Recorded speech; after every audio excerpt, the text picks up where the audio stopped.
اور ہم نے نہ تو ان مشرکوں کو کتابیں دیں جن کو یہ پڑھتے ہوں، اور اے نبی صلی اللہ علیہ وآلہ وسلم نہ تم سے پہلے ان کی طرف کوئی ڈرانے والا بھیجا،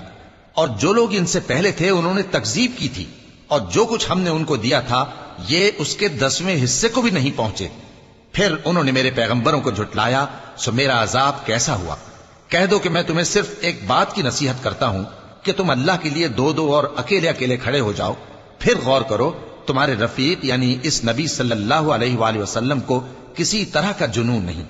یہ تو تم کو سخت عذاب کے آنے سے پہلے ڈرانے والے ہیں۔ کہہ دو کہ میں نے تم سے کچھ صلہ مانگا ہو تو وہ تمہارا، میرا صلہ اللہ ہی کے ذمے ہے اور وہ ہر چیز سے خبردار ہے۔ کہہ دو کہ میرا پروردگار اوپر سے حق ہی نازل کرتا ہے اور وہ غیب کی باتوں کا جاننے والا ہے۔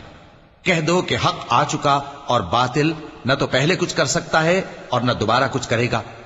کہہ دو کہ اگر میں گمراہ ہوں تو میری گمراہی کا ضرر مجھی کو ہے، اور اگر ہدایت پر ہوں تو یہ اس وحی کے طفیل ہے جو میرا پروردگار میری طرف بھیجتا ہے، بے شک وہ سننے والا ہے، نزدیک ہے۔